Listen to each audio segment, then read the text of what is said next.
चित्रकूट के घाट पर भई संतन की भीड़, तुलसीदास चंदन घिसत तिलक देत रघुवीर, तिलक देत रघुवीर। मम्मी मम्मी, अरे सुनिए, सॉरी हम आपको डिस्टर्ब कर दिए। थोड़ा हमको ये बताइए कि ये तुलसीदास जी की क्या कहानी है। मतलब हमको ये जानना है। सब लोग बोलते हैं, कोई बोलता है रामायण वाल्मीकि जी ने लिखा है, कोई बोलता है तुलसीदास जी ने लिखा है, तो इसके पीछे की कहानी क्या है, तुलसीदास जी की कहानी क्या है? चलो हम तुम्हें तुलसीदास जी के जन्म की कथा सुनाते हैं। ठीक। तुलसीदास जी के जन्म की बड़ी अद्भुत कथा है।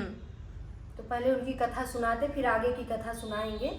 हाँ, मुझे जानना है कि उनके नाम के आगे गोस्वामी कैसे लगा, गोस्वामी तुलसीदास जी के के बाद की बात है। हाँ। पहले जन्म की कथा बताते हैं। ठीक। क्योंकि जन्म से ही हमारे गोस्वामी तुलसीदास जी बड़े अद्भुत थे। अच्छा। इसलिए पहले इनकी जन्म की कथा तुम्हें सुनाते हैं। तो प्रयागराज जो है, प्रयागराज के पास चित्रकूट है।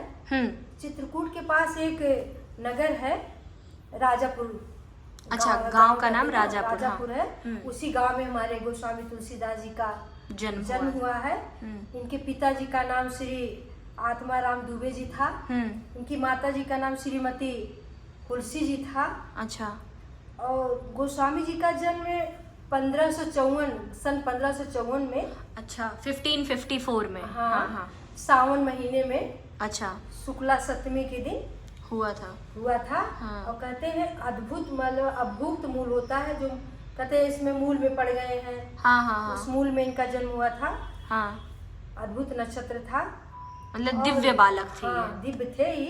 अरे ऐसे साधारण बालक 9 माह में जन्म लेते हैं। हाँ। हमारे गोस्वामी जी 12 माह तक माँ के गर्भ में रहे।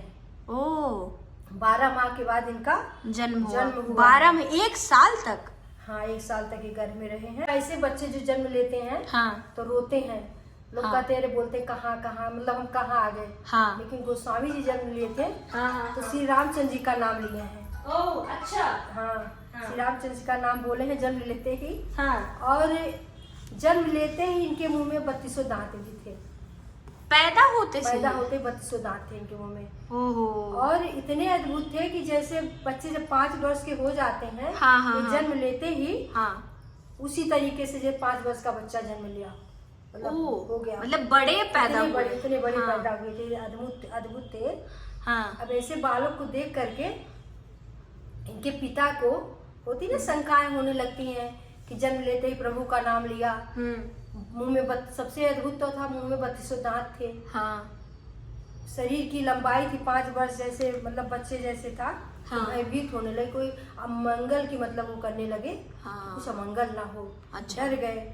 हाँ। माता भी चिंता करने लगी। हाँ। तो दोनों लोग इतने चिंतित हो गए कि 7वीं के दिन इनका जन्म हुआ है, और 10वीं के दिन रात में चुपके से, हाँ, इनके घर में जो दासी थी उसका नाम चुनिया था। हाँ। चुनिया के ससुराल भेज दिए, चुनिया के साथ। अच्छा। बाबा को, मतलब हाँ, जन्म लेते ही गोस्वामी जी को, हाँ, उनके ससुराल भेज दिए। और उसी चिंता में माँ दूसरे दिन अपना शरीर त्याग कर दी। हाँ।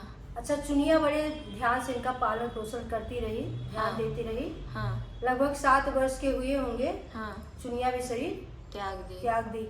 अभी तो बालक अनाथ हो गया। हाँ। अब तो कोई है ही नहीं। अब दरवाजे भटकना, रोना। हाँ। लेकिन ऐसे अद्भुत बालक का रोना भटकना देख करके माता आदिशक्ति जगदम्बा, जय हो मैया पार्वती की जय, उनको दया आ गई माता जी को। हाँ। वो ब्राह्मणी का रूप धारण करके, हाँ, माँ के रूप में, हाँ, बच्चे का ध्यान करने लगी। अच्छा। भोजन किराना नहलाने से एक माँ बच्चे का ध्यान देती है। हाँ। ऐसे करने लगी। धीरे धीरे इनका मतलब बड़े होने लगे। हाँ। अब मैया तो ध्यान देती थी। अब शंकर जी की कृपा से इनको कहें कि रामशैल पर्वत पर रहते थे, उनका आश्रम था बाबा जी का। रामशैल पर्वत पर, हाँ, अनंता जी महाराज रहते थे। उनके शिष्य का नाम है, हाँ, नरहरिदास। अच्छा। उन्होंने इनको ढूंढ लिया, निकाल लिया। कृपा, हाँ, शंकर जी की थी। हाँ। तो क्यों आते, ढूंढते इस बालक के पास आ गए। हाँ। इनको लिए और लेके चले आए सीधे अयोध्या जी में आए हैं। तो इनका वहाँ नामकरण किए हैं। हाँ। तब तक इनका नाम नहीं था। अच्छा। तो इनका नाम रखे हैं राम बोला। क्योंकि श्री राम जी का नाम लिए हैं, हाँ पैदा जन्म होते लेते ही, हाँ हाँ तो इसलिए इनका नाम रख के राम बोला। राम भोला नाम पड़ा। और इतने अद्भुत थे गोस्वामी जी कि कोई चीज इनको कोई बोल दे, सिखा दे, हाँ सुन के रट जाता था, याद हो जाता था। वहाँ इनको अयोध्या जी में ला करके नरिहर दास जी जो थे हाँ तो गुरु दीक्षा दिए, हाँ यज्ञोपवीत संस्कार कराए, हाँ और यज्ञोपवीत संस्कार कराने के बाद इनको राम कथा सुनाए हैं। हाँ और जब राम कथा सुनाए तो गुरु कहते हैं गुरु जी के वाणी से जो भी शब्द निकलता था हाँ कंठस्थ हो जाता था गोस्वामी जी को, हाँ भूलते ही नहीं थे। हाँ थोड़ा विद्या अध्ययन भी करवाए इनका। विद्या अध्ययन करवाने के बाद इनको लेकर के पहुंच गए सूकर खेत। कहाँ पे है ये सूकर खेत? सूकर खेत आज के टाइम में कासगंज जिले के पास में गंगा नदी के किनारे हाँ हाँ स्थित है। कहते हैं ये भगवान विष्णु का, भगवान श्री विष्णु जी का तीसरा अवतार जो 12 का हुआ था उनकी मोक्ष भूमि माना जाता है। और तभी से इस जगह को मोक्ष तीर्थ भी कहते हैं। अच्छा मानते हैं लोग। पौराणिक नाम इसका जो है पहले का, जैसे पुराना नाम कहो, हाँ हाँ हाँ उखल तीर्थ कहते हैं इसको। अच्छा। उखल तीर्थ। तो इस तरीके से इनकी कथा है, अद्भुत कथा। हाँ और कथा तो एक दिन में समाप्त नहीं होती है, फिर आगे की कथा कल सुनाएंगे। ठीक।